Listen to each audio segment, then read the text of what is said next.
wonder that as the conflict in West Asia escalates, what's at stake for the Kingdom of Saudi Arabia, which is the largest country in the Arabian Peninsula and a key regional player? Hello and welcome to Connecting the Dots. I'm Munmun Bhattacharya. Let's connect the dots of the West Asia conflict through the lens of Riyadh.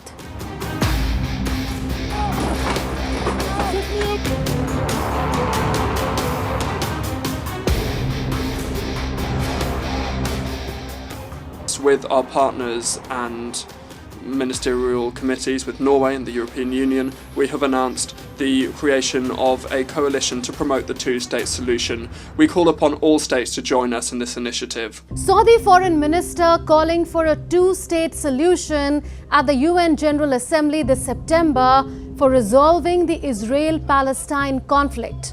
Saudi Arabia's take on the ongoing West Asia crisis is significant because of its stature and influence in the Arab and Islamic world and its historic rivalry with Iran, which has direct stakes in the crisis. So let's go back to how the regional politics of the Gulf region was before the start of the ongoing conflict triggered by the Hamas attack on Israel on 7th October 2023.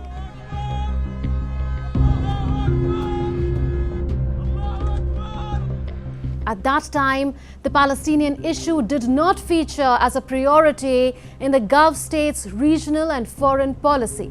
Reason? Well, the focus of the Gulf states then was on a rapprochement with Israel or on normalizing ties with Israel. UAE and Bahrain had signed the Abraham Accords with Israel in 2020. These were mediated by the Trump administration. They recognized Israel's sovereignty, enabling them to establish full diplomatic relations with it. Oman and Qatar preferred tacit relations with Israel. Saudi Arabia too was weighing the option of potential normalization with Israel. Speculation was rife then about a possible US-mediated deal between Israel and Saudi Arabia that would have formalized implicit relations between the two. This was confirmed in an interview just a few weeks before the October 7 attack by Saudi Crown Prince Mohammed bin Salman. He had admitted that Riyadh was in talks to explore normalization with Israel, saying that every day we get closer to a possible historic breakthrough. But the October 7 Hamas attack on Israel put a speed breaker on that normalization bid. In fact, many believe the Hamas attack was aimed at disrupting that normalization bid.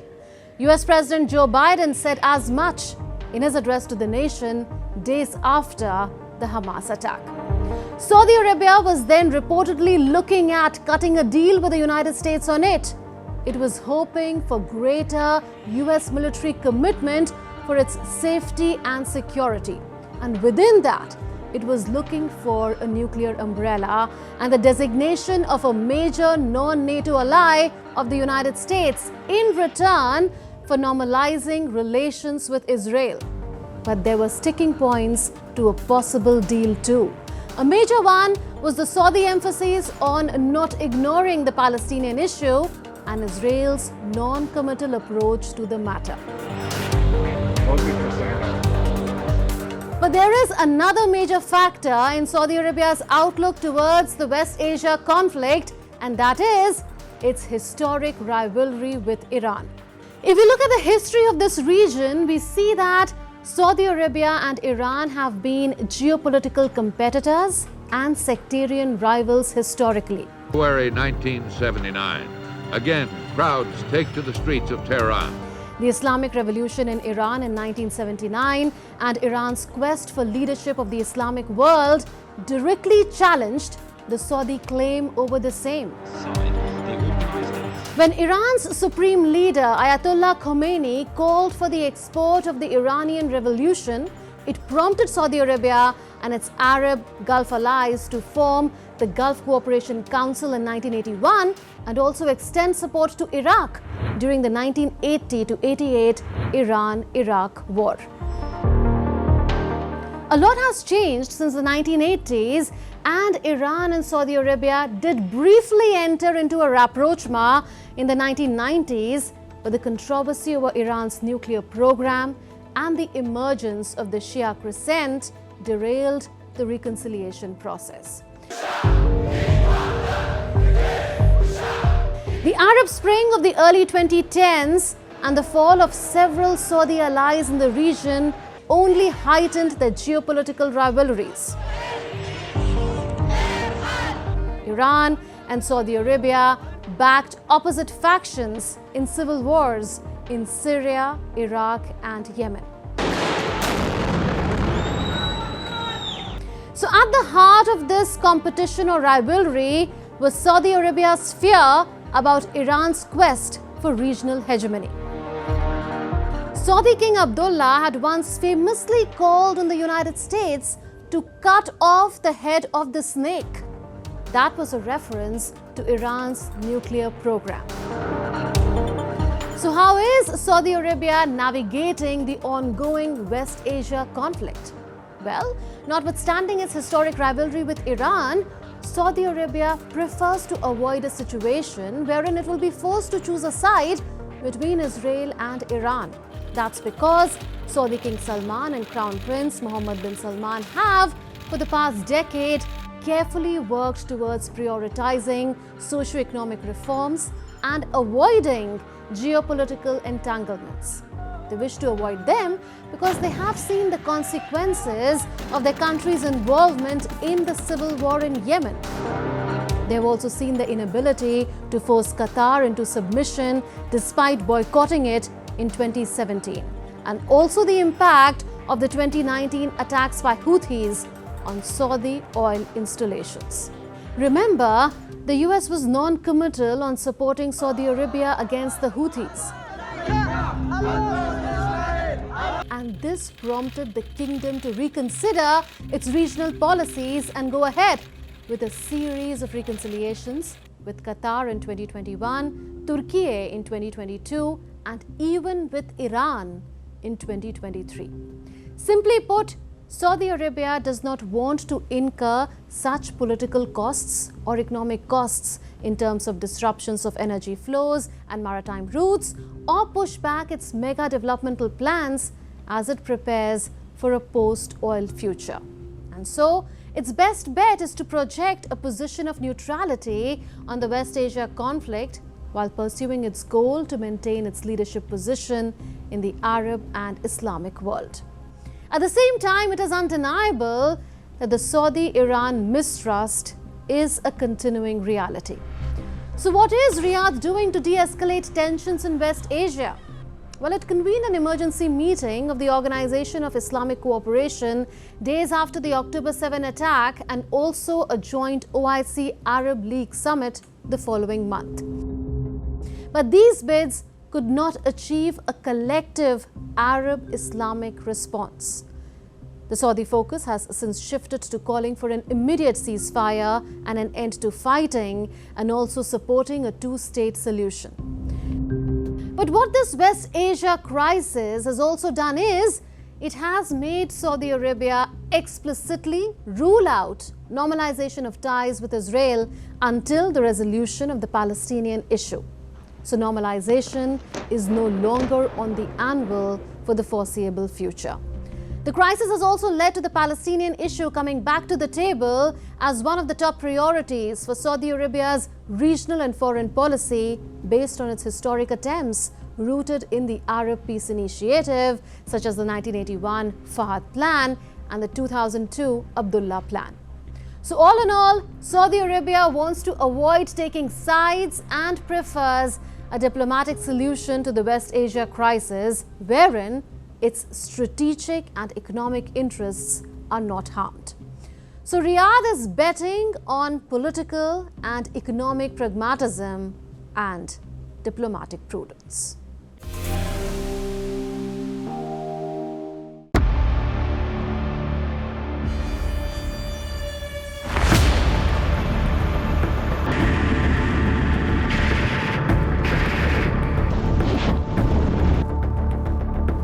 It has been more than 2 years. The end of the Russia-Ukraine war seems far away. And now a new player has entered the scene. North Korea.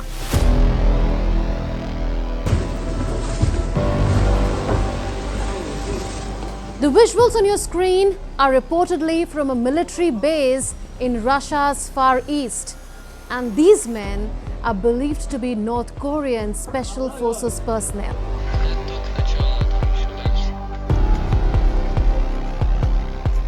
These troops were given Russian military uniforms and weapons.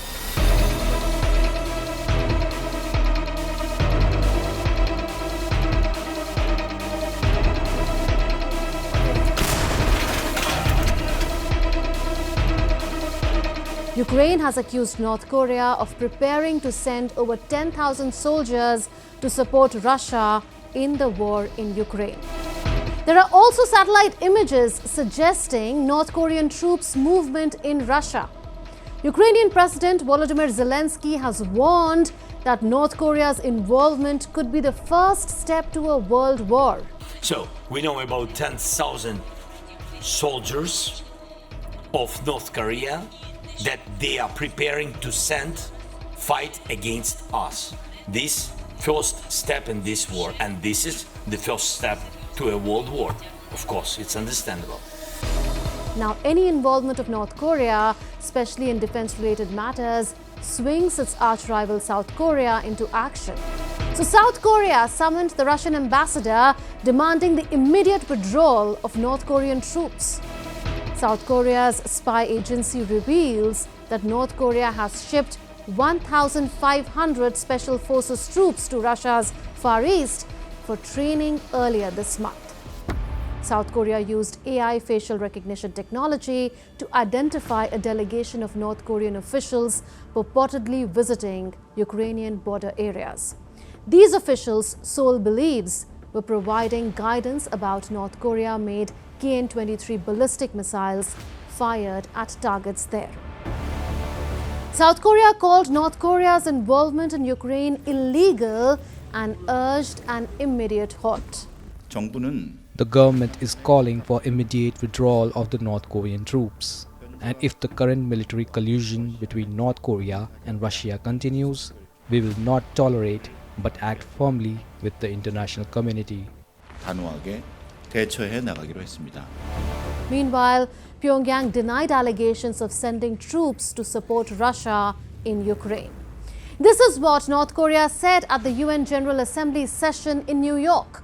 As for the so-called military cooperation with Russia, my delegation does not feel any need for a comment on such groundless stereotype rumors aimed at smearing the image of the DPRK and undermining the legitimate friendly and cooperative relations between sovereign states. But what interest could North Korea have in sending troops to the Ukraine war? North Korea's interest in sending troops to the Ukraine war may seem surprising, but analysts believe it is a strategic move. Economically, sending workers and soldiers is a chance to tap into a different wage system, potentially leading to a significant boost. Militarily, partnering with Russia grants access to advanced weapons and systems, upgrading North Korea's capabilities. And there's another crucial aspect too, and that is combat experience. North Korea's army hasn't seen major action since the 1950 Korean War.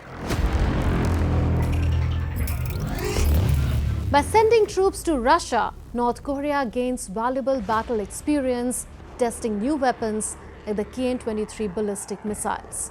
So Ukraine becomes a testing ground for North Korea's military tactics and strategies. Now the big question is, how much can North Korean troops really help Russia on the battlefield?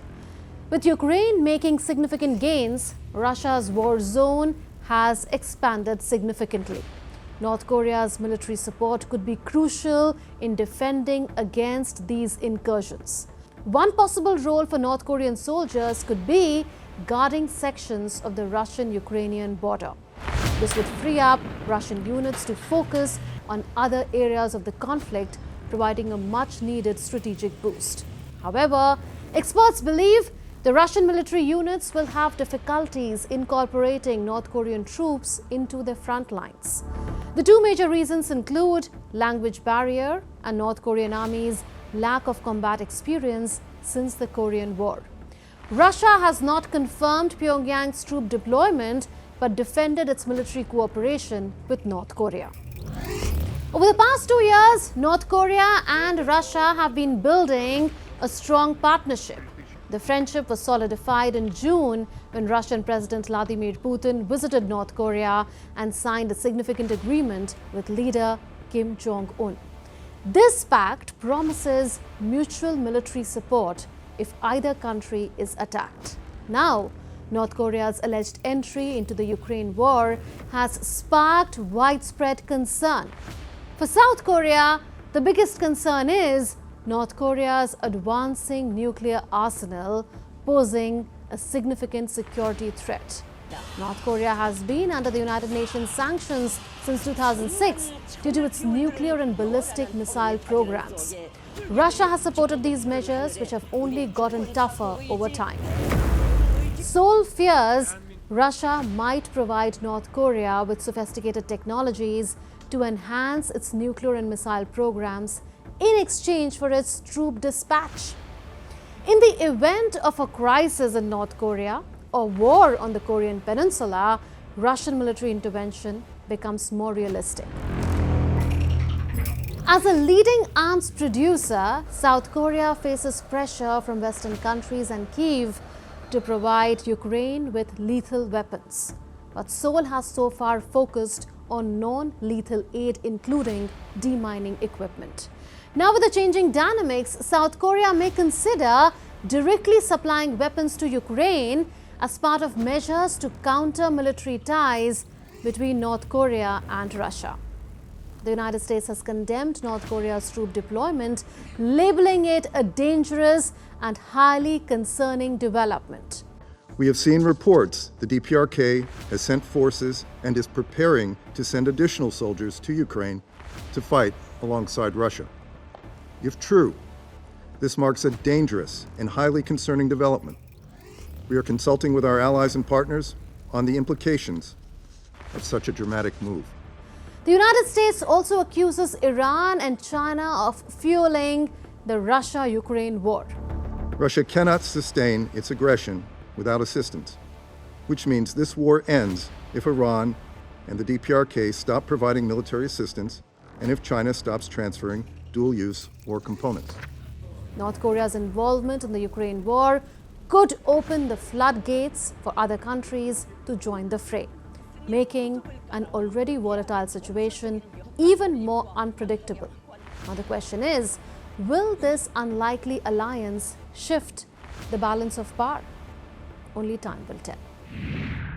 That's all in this edition of Connecting the Dots. We'll see you next week with more raging issues. Until then, it's a goodbye from all of us in the Delhi newsroom. This is Munmun Bhattacharya signing off. Take care and stay safe.